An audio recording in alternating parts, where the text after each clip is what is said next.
Being able to drive around in VR is quite an amazing little feature to have in any VR game. It can really help flesh out and make your world feel a little bit more alive if you have machines or other things like that being driven around by other players or even by the player themselves if it's a single player game.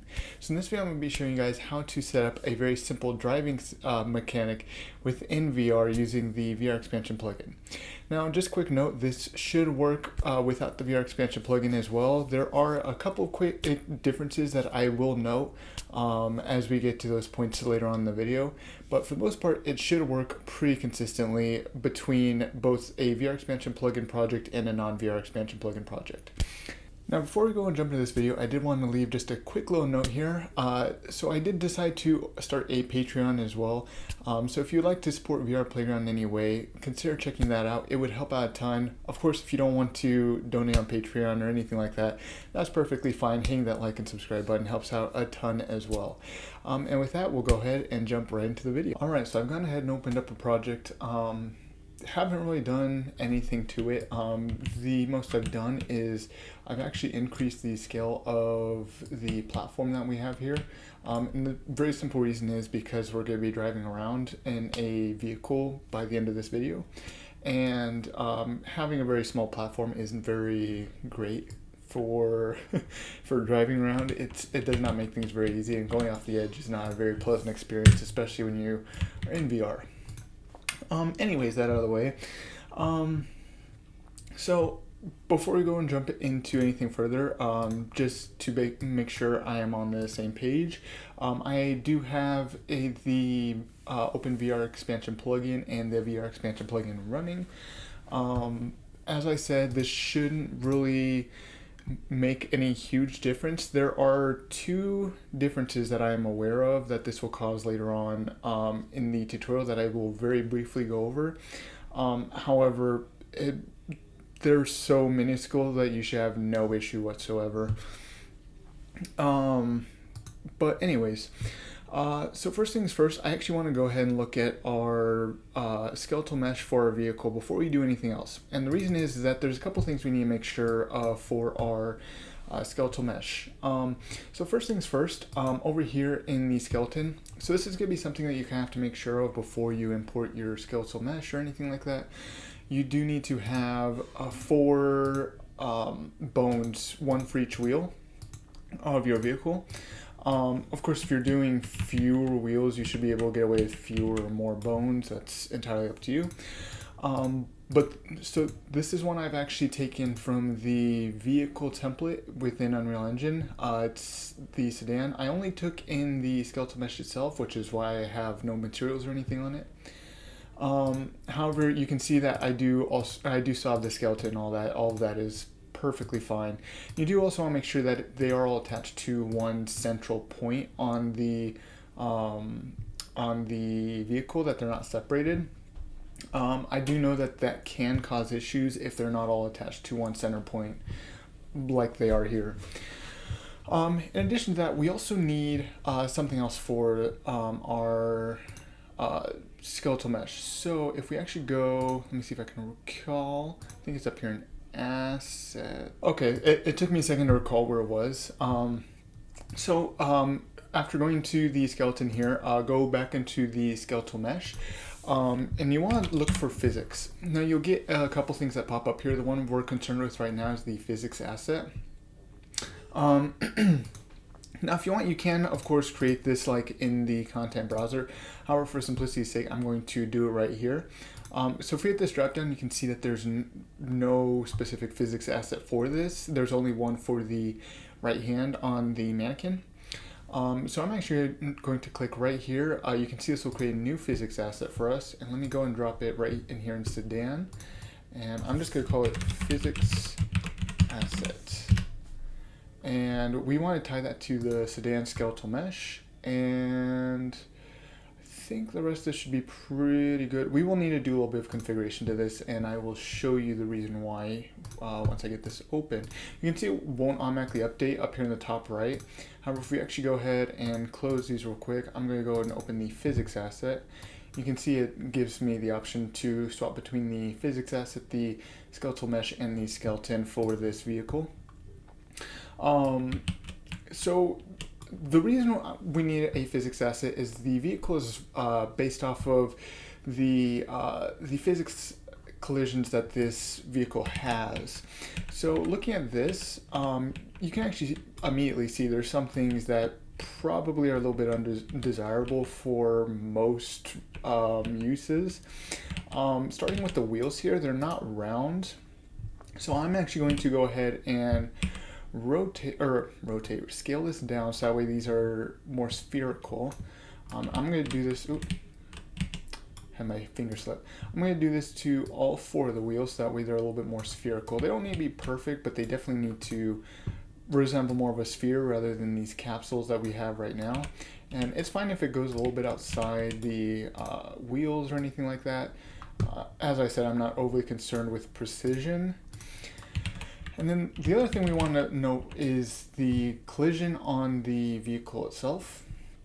Looking at this right now, you can see it's below the collision of the wheels, which means that this is going to collide with the main body of the vehicle before it actually collides with any of the wheels, which is going to be a bit of a problem since we need the wheels to actually move.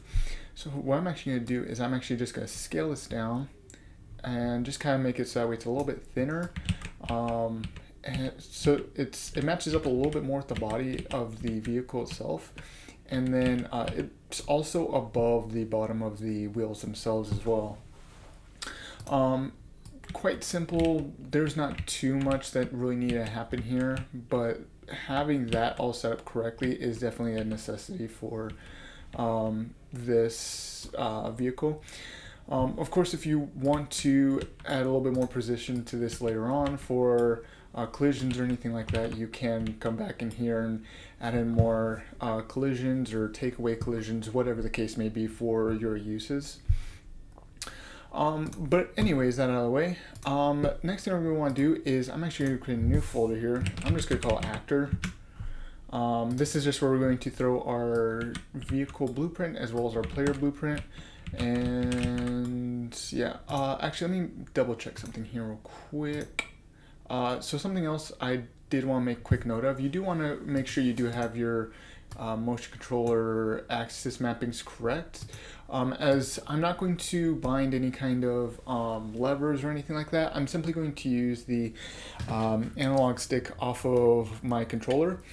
These should be synced up for just about every controller. As you can see, I'm using an index. I've tested this similar setup before with a Quest, so I know that will work just fine. You can actually see it will also work with a Vive Wand, as I said already, Oculus Touch and Valve Index, mixed reality headsets, Oculus Go, so on and so forth. But yes, so anyways, jumping back over here, I'm going to create 2 quick blueprint classes. The first one's going to be a VR character. There we go. And I'm just going to call this player. But this is actually going to be, this player, if I recall, is actually a part of the VR expansion plugin. So you won't have this if you're not using the VR expansion plugin. However, this will work just fine. Everything I'm going to do here will work just the same if you decide to use this motion controller pawn in the BP motion controller. I simply prefer the player just because it has everything in one package rather than splitting up the hands from the body and so on and so forth. It just seems a little bit messier that way. But anyways, the other thing we're going to want to do is the blueprint class, and I'm actually going to want to look up vehicle. You can see there's VR wheeled vehicle. Now, if I recall, this is another component that's actually a part of the VR expansion plugin. However, if you do wheeled vehicle, you should have a pretty similar, if not the exact same setup. I think the only difference in a wheeled vehicle is that you don't have the skeletal mesh assigned right away, if I recall. So yeah, but otherwise it should work just fine. So let me go and call this vehicle. There we go. And you can see that with this one, its parent class is the VR wheeled vehicle, which the parent class of that is the wheeled vehicle, which was already noted in the blueprint. And you can see that I started out with a vehicle mesh, which is our skeletal mesh. And we also have a vehicle movement component. And then of course we have our event graph, our construction script, all that kind of stuff. I'm not going to be using this in this tutorial, the event graph and all this. However, if you want, you could take everything. I'm going to implement all the movement stuff in the player, so that way it's all just kind of tied together. However, you can just transfer all that over to the vehicle, just cast the vehicle, all that kind of stuff, or use an interface. All those work. But anyways, going into here, so first things first, we're going to want to, of course, assign our skeletal mesh, and I'm going to be using the sedan skeletal mesh, and you can see I'm a bit wrong position there, which is pretty straightforward so far. Now something I did actually forget, we do need to make note of the bones that are attached to the wheels. So let me go and open up, not that one, skeleton. And we actually do need to make note of this. So if we actually go over here into vehicle, you can see right here, under vehicle movement, we can actually go down here, and under vehicle setup, we have wheel setups. This is where we're going to bind the bones to our 4 wheels. And we're going to need to add a couple of additional assets here in a second as well. But looking at this, we can actually see it asks for the bone names for where this specific wheel is going to be. So in order to do this, what we're going to want to do is we're actually going to want to go over here into the sedan skeletal mesh, and we actually want to take the names of each of these bones, and if I can actually copy them, can I copy directly? There we go. Copy selected bone names. I only had the one selected, so it's only going to copy the one bone name. So front wheel left, we're going to want to take each of these bones, and we are going to want to put each of them in here. I'm going to just rename a couple of these real quick. And copy select bone name, and again here, and here. And it's going to be again right and left, if I can type correctly. There we go. Now, another thing I'm going to do as well is I'm actually going to change these wheel classes. And the reason being is that I want to make sure that these all act correctly. As you can see, they're all the same. And let me actually do this real quick. Let's go and create a new blueprint. And I'm going to go and drop it here in sedan. I'm going to call this front wheel.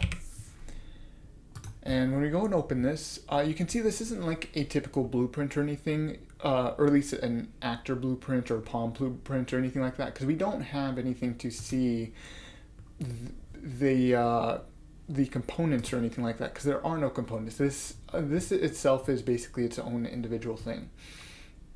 So looking at this, there's a couple things we're going to want to look at. So on a typical 4-wheel vehicle, I feel like this is kind of common sense, but I'm going to go through this anyways.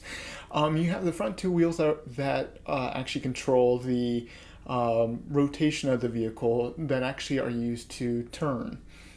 The back wheels are not for that. They don't turn or anything like that. Now we can see if we look right here under steer angle, this is actually how this wheel is going to turn when we tell it to turn. So it goes without saying that our front wheels we want to turn and our back wheels we don't. We want to take these angles and make sure that they're at 0. So most of the rest of this is pretty much the same. I don't have an issue really with any of the rest of this. If you want, you can change the steer angles, that way it's less or more, whatever. But we do want to make sure that these 2 front wheels are both set to a front wheel under their wheel class. So that way these 2 can rotate when we need them to. Our back wheels we're actually going to create a different wheel for, and I'm just going to call it rear wheel.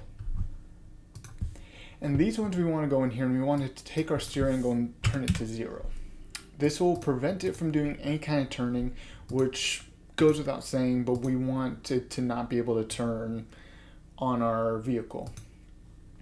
So let me actually, I think I forgot to set this other rear wheel. I did. All right. So that's all pretty simple so far. So all of our vehicle should pretty much be set up at this point.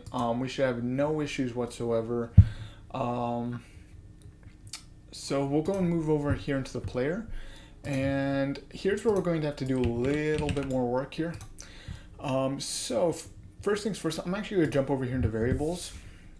And rather than try and cast to or find our vehicle within the world in order to control it, I'm just going to make it so that way once we place our player and our vehicle in the world, we can automatically assign our player to the vehicle that it's controlling.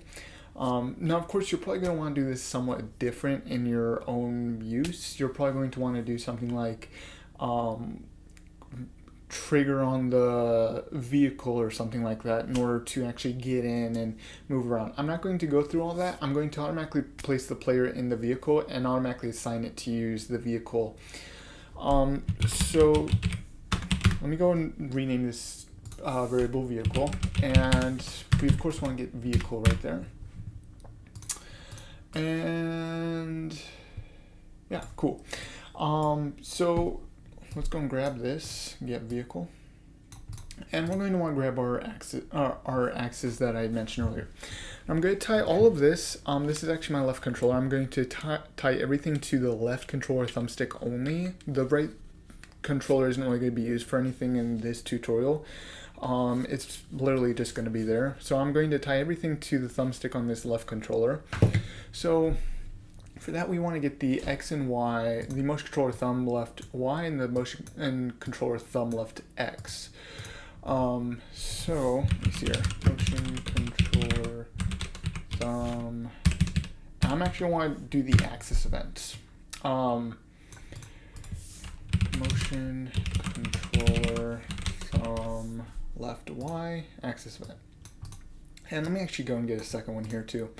Now, you can run all this through the tick as well instead of running it through the input axis. If you wanted to do like motion controller thumb left X right there, you could just get the value and then run it through the tick. But I'm going to separate these off right here just to keep it safe.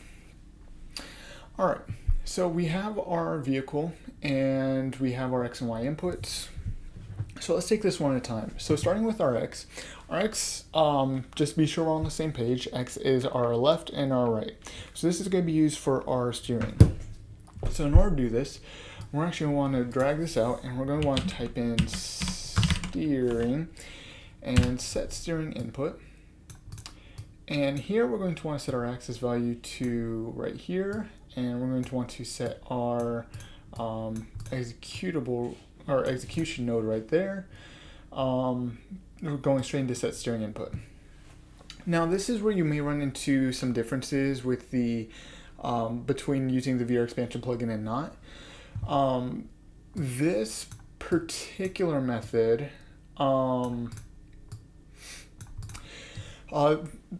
when you do it using the base Unreal Engine template, it doesn't actually, I think set steering input does work the same. However, once we get to the Y is where we actually get a different node that we actually want to run. So here we can actually just run throttle. However, on the in standard Unreal Engine, without using this plugin, you don't have throttle, you have torque. So you're actually going to have a torque node, which I can actually bring this up, I think. I cannot. But there is there is something called torque that you're going to want to use. You'll bind it to each individual wheel, and you'll take how much that specific wheel is going to be moving at. So it'll actually ask for the different individual indexes. So like index 0 will be this first wheel here, index 1 will be the second wheel, so on and so forth. But other than that, all of the rest of this should pretty much work the same. You should have no issues whatsoever beyond that point. And that should be it for our player. Let me go ahead and we will go ahead and throw this, try to smoothen this up just a little bit. Going back into our main scene, let's go drop these into the scene here. I'm just going to go under actor, drop in our vehicle. And in order to attach our player to our vehicle, I'm going to drag this in. I'm actually going to drag our player on top of vehicle and it'll attach our player to the vehicle. Now you can choose to attach it to a socket or a bone or just the whole actor in general. I'm going to just leave it at none. I don't think there'll be any issue there if I just leave it at none. So I'll go and leave it at none, and let's go and do, I forgot something. Here in player, we actually have to hit this I. This will actually make this variable visible, so that way you can actually edit it. So actually going here into player, let me just go and find this real quick. Vehicle, there it is. And you can see we only have one vehicle since we only have one vehicle in the whole scene. And that should all work fine. Let me also go ahead and I'm going to do this. I'm going to disable collisions on this player, which is going to take me 1 second.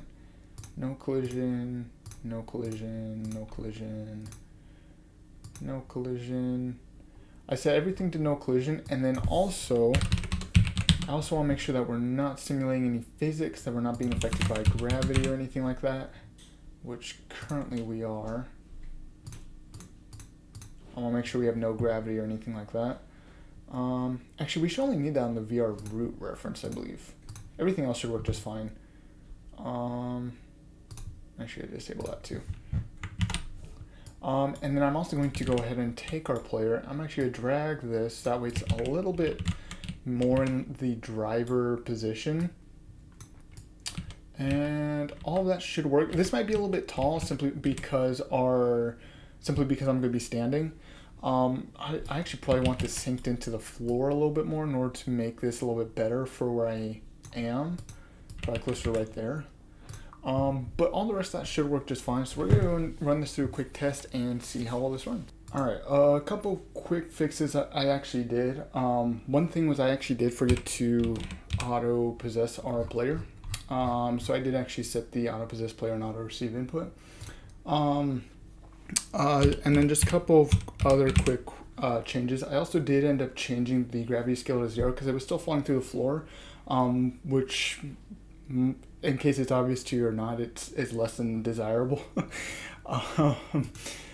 And then I did also detach the player and reattached it and attached it again as to the sedan skeletal mesh because I found that it was sliding just a little bit when it wasn't attached directly to the sedan skeletal mesh.